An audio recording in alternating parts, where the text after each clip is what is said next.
GotAUkulele returns, and I am back with the exceedingly affordable. Keep watching.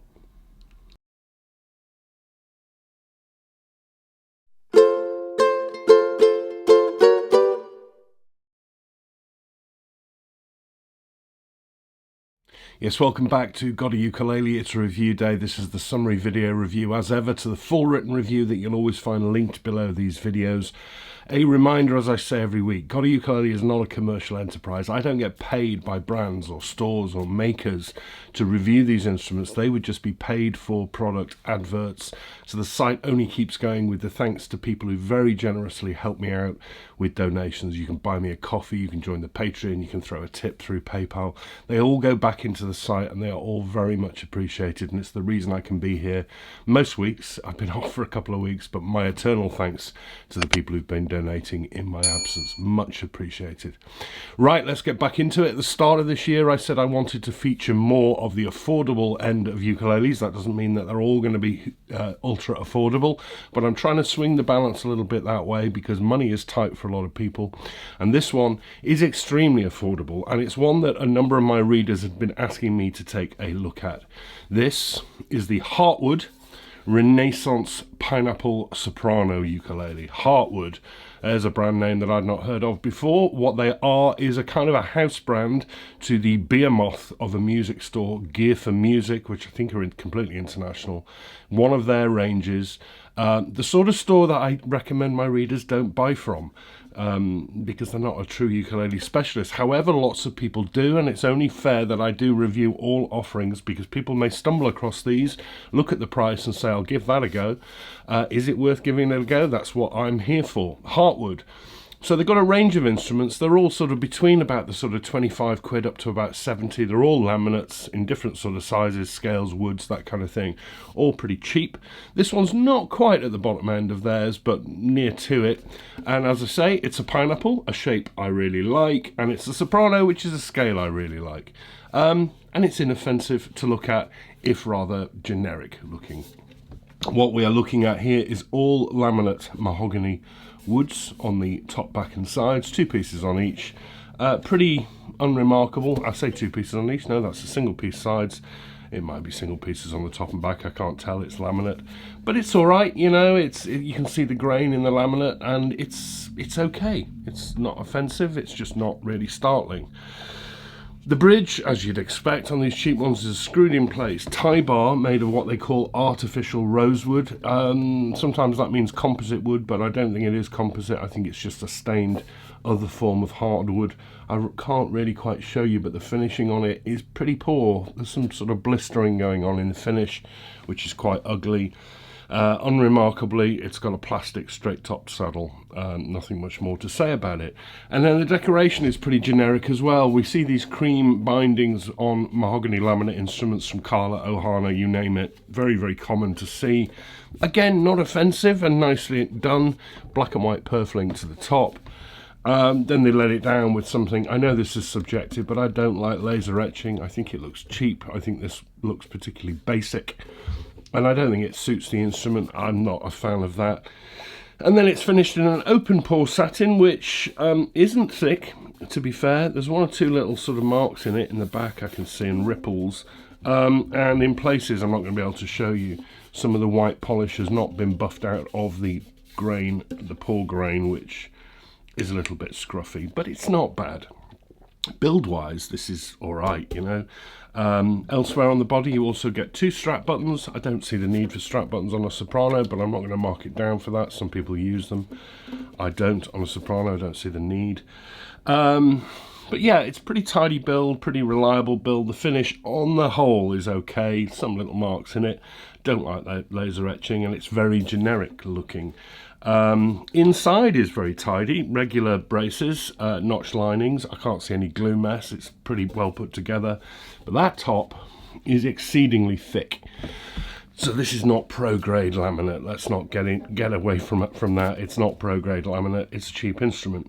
Okay, they spec the neck as mahogany. Thankfully that's in satin. You can see the joint in the heel. You can see a really sort of angular, off on an angle joint at the headstock, which irritates me. It's very Far Eastern round, broom handle back to the nut, and a skinny 34mm 27 G2A. This is really not my kind of neck. I don't like the profile of that at all. That's finished and topped with more of the artificial rosewood, which, to be fair, is in really nice condition. And I'm also surprised to see that this is edge bound, so there's no fret sprout at all, no sharp fret ends, which when you see the price is a real surprise to me. Really tidy on the frets. You get 15 of those, 12 to the body. Position dots face out in the normal places, 5, 7, 10, double 12th and one at the 15th. Beginner instrument, no side dots. That's a real omission. Why not put the side dots on there? Plastic nut, and actually the setup on at the box on this one, possibly a little bit high at the saddle, but nothing that I'm really too concerned about. A mahogany veneer faced headstock. I don't know how I'd describe that. It's kind of like a curve on the top, slightly asymmetric with a bite taken out of it. That's all right. Okay, quite like that. And the Hartwood logo is laser etched in the face, which again I think just looks a bit cheap. Not a fan of those. Guitar style. Ignore these white covers, they peel off, they're just protective. Chrome gears. The gearing works okay actually, they're quite smooth. I've played a lot worse. I just don't think I don't like geared pegs on a Soprano, full stop. I certainly don't want closed sealed guitar style gears on my Soprano. It doesn't come with anything else. The strings aren't specified. You might be thinking, oh, they're Aquila.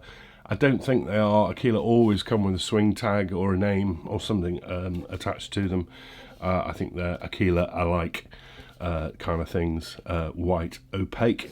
And I said it was cheap, $39.99. So it's really not a lot of money at all. And that really got me thinking actually, because these specs, this mahogany laminate, cream binding, soprano scale instrument, Carla KAS, entry-level Ohana, they're more than 3 times this price, £70–80, or more than twice the price. £70–80, $39.99. So it's really cheap. That's not to say, of course, you can't also get really cheap in these sort of specs on Amazon, but it's a real roulette game doing that. And I suppose Gear for Music have some sort of quality control behind them and returns and that kind of stuff. So it's very cheap compared to the household names like Carla and Ohana, but probably about the same sort of price as the bargain bin Amazon stuff. As I say, inoffensive to look at, but very generic. The build is pretty decent.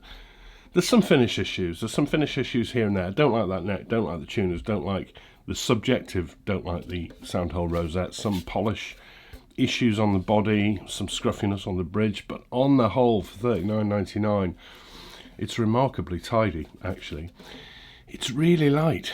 445 grams, balances really well too. And as I say about sopranos, particularly on the soprano scale, pineapples on the soprano scale, that lack of a waist tends to fatten out the sound and get away from some of that nasally sound you get with some cheap sopranos, or indeed any sopranos. Should I be expecting a lot for $39.99? Not really. But will it just work? Actually, I said those tuners are good. One of them's a little bit sloppy. I'll keep the tuner there because I haven't played this a huge amount. Right, volume. Alright, average. It's not the loudest ukulele I've ever played. It's never going to be with a soprano necessarily. Well, some good quality soprano. The sustain's surprising. It's not, again, out the park, but it's not totally staccato. This isn't that sort of, those brightly coloured sounds like rubber bands on a tissue box. That ain't too bad, is it?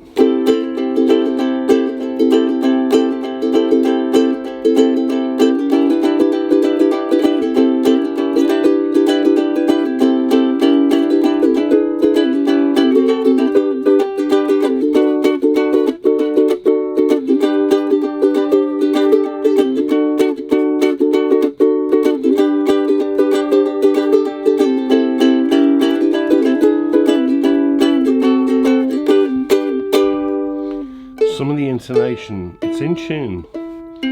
Some of the intonation is going off a little, and it's not the nut, I think it's the high saddle. So But that ain't too bad, that's fixable.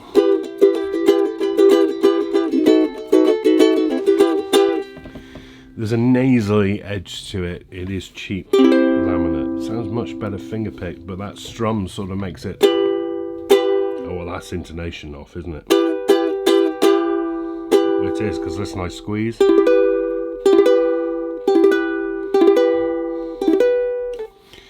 There's a setup issue. That's fixable. But nicer fingerpicked and more delicate. There's the intonation going.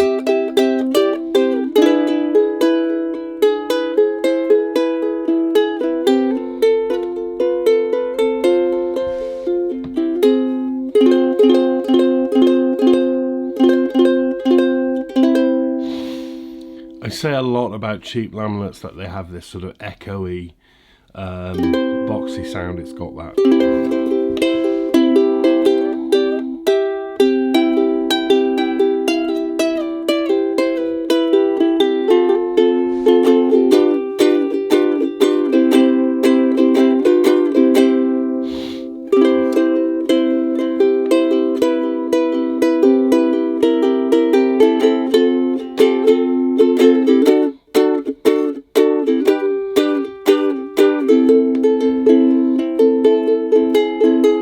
There's the intonation.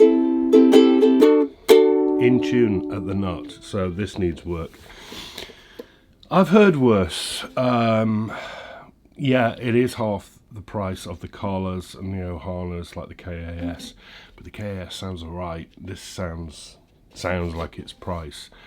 I'm really quite surprised with the sort of quality of the build and the finish. There was one or two little minor points to it, but not a huge amount. Things I would change. The setup needs some work, but that's fixable. I don't think I could get past that sort of nasally, very, very entry-level sound. And, you know, for $39.99, you get yourself a flight travel ukulele, the plastic ones that sound much, much better than this. But it is not an absolute dog at all. It's not going to get a really high score, but it's not going to get a crying shame score either.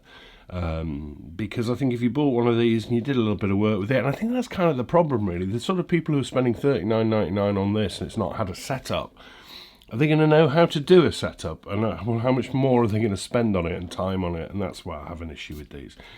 Not totally horror show, but not, you know, it looks and build okay, sound not good enough for me. The Hartwood Renaissance Pineapple Soprano from Gear for Music, $39.99. Little pineapple laminate mahogany box, which looks alright. Sounds a bit okay. There we are. Good to be back. I've got loads coming in the next few weeks, and yeah, there's going to be more value instruments coming, as I say, but equally I've got some rather special stuff lined up as well, hopefully, if we can get that over the line. So I will be with you next week. The weather seems to have turned in the UK. Beautiful blue skies out there. I hope it stays, and I hope you have a great week ahead. Look after yourselves. I'll see you very soon. Bye.